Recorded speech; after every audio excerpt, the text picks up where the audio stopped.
नमस्कार छात्रों, आप सभी का इस चैनल में फिर से हार्दिक स्वागत है। प्रिय विद्यार्थियों, अपन अध्ययन कर रहे हैं राजस्थान के अफवाह तंत्र का। अफवाह तंत्र में अपने पढ़ी विभिन्न नदियाँ, जिसमें चंबल, माही और लूनी नदी। आज पढ़ रहे हैं बनास नदी अफवाह तंत्र, जिसका विस्तृत अध्ययन करेंगे कि इस पर कौन कौन से डैम बने हुए हैं, इस पर कौन कौन से संगम है, त्रिवेणी संगम है, और इसमें कौन कौन सी ऐसी परियोजनाएं हैं जो कि अधिकांशतः राजस्थान के उपयोगी है, जो कि अधिकांशतः राजस्थान में आयोजित होने वाली प्रतियोगिता परीक्षा में इनसे संबंधित क्वेश्चन पूछे जाते हैं। तो आइए विद्यार्थियों, सबसे पहले अध्ययन करते हैं इसका उद्गम कहाँ से। इसका उद्गम खमनोर की पहाड़ी से है, राजसमंद जिले में खमनोर की पहाड़ी से है। और इस नदी का जो उपनाम है वन की आशा के नाम से जाना जाता है। प्रिय विद्यार्थियों, इससे संबंधित दूसरा फैक्ट यह है कि ये नदी है जो अपने उद्गम से लेकर, और जब उद्गम खमनोर से होती है अपने चित्तौड़गढ़ से फिर भीलवाड़ा से होती है आपकी चली जाती है अजमेर से टोंक से करौली से सवाई माधोपुर जाती है। तो विद्यार्थियों, जब इस क्रम में बहती है अर्थात अपने उद्गम से लेकर और चंबल में जहाँ गिरती है वहाँ तक इसकी कुल लंबाई प्रिय विद्यार्थियों 480 किलोमीटर है। तो इसलिए राजस्थान की एकमात्र ऐसी नदी जो कि राजस्थान में बहती है, अतः केवल राजस्थान में बहने वाली सबसे लंबी नदी है वो प्रिय विद्यार्थियों है आपकी बनास नदी है। इसके अलावा राजस्थान की सबसे लंबी नदी है वो है कौन सी? चंबल नदी है। तो याद रखना, राजस्थान की सबसे लंबी नदी चंबल नदी। और आ जाए राजस्थान में ही केवल बहने वाली सबसे लंबी नदी, तो प्रिय विद्यार्थियों है वो बनास नदी है। तो बनास नदी देखो प्रिय विद्यार्थियों, अब आगे चलते हैं। बनास नदी से संबंधित बहुत सारे फैक्ट हैं कि कौन कौन से हैं। प्रिय विद्यार्थी, जो बनास नदी है वो मुख्य रूप से 6 जिलों से निकलती है। 6 जिले हैं, इस प्रकार है। इसका एक कोटेशन आरबीसी और एटीएम आप याद रख सकते हो। अतः आरबीसी, अतः ये हो गया राजसमंद, भीलवाड़ा और चित्तौड़गढ़। राजसमंद, भीलवाड़ा और चित्तौड़गढ़। दूसरा एटीएम, अच्छा अजमेर, टोंक और मालपुरा।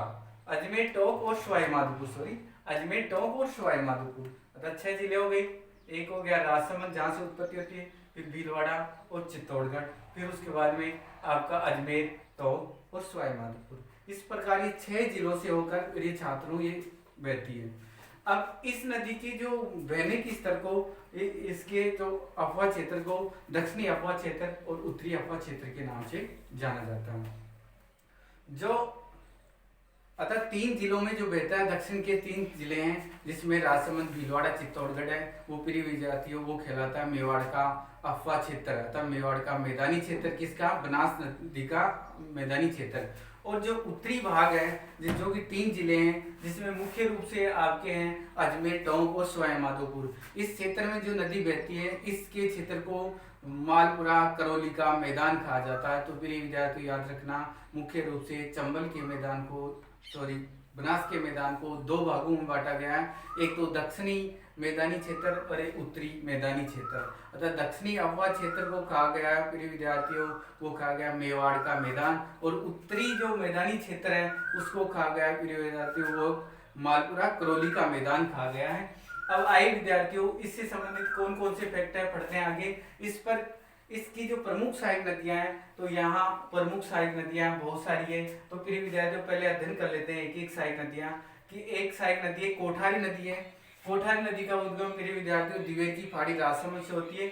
ये कोठारी नदी भीलवाड़ा होती हुई फिर आगे जाकर और बनास नदी में मिल जाती है। प्रिय विद्यार्थियों, इस कोठारी नदी पर एक डैम बना हुआ है, उसका नाम है मेजा बांध।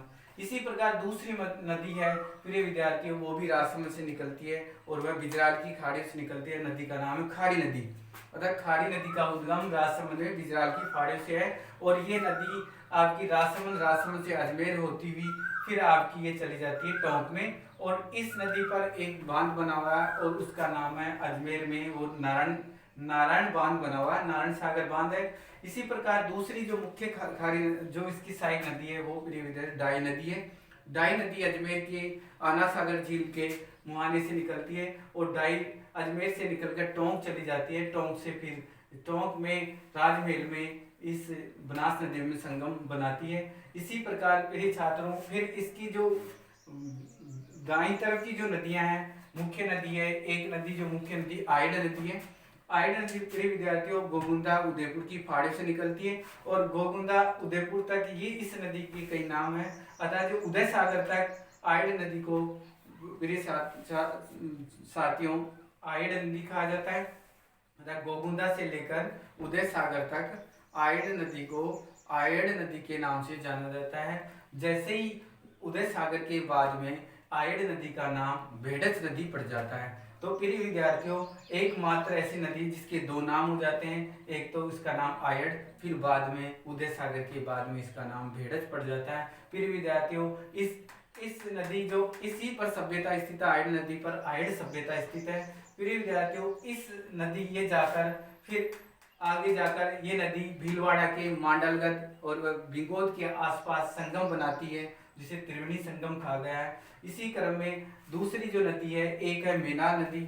प्रिय विद्यार्थियों मेनाल नदी जो निकलती है वो ऊपर माल के पठार से निकलती है और ऊपर माल के पठार से निकल कर आगे चलकर ये प्रिय विद्यार्थी चित्तौड़गढ़ से होती हुई भीलवाड़ा में मांडलगढ़ में मिल जाती है, अर्थात बिंगोद में मिल जाती है और किससे मिलती है, बनास से मिलती है, फिर संगम बना लेती है। इसी प्रकार प्रिय विद्यार्थियों एक नदी जो चंबल है, जो चंबल में जाकर अंत में यह गिरती है। तो प्रिय विद्यार्थियों ये तो इसकी सहायक नदियां थी। अब इस नदी पर कौन कौन से डैम बने हुए, बांध आए चलते हैं। इस पर नदी पर निर्मित बांध जो है अतः इस पर और इसकी अन्य सहायक नदियों पर निर्मित बांध प्रमुख है। एक है बिशनपुर बांध बना हुआ है।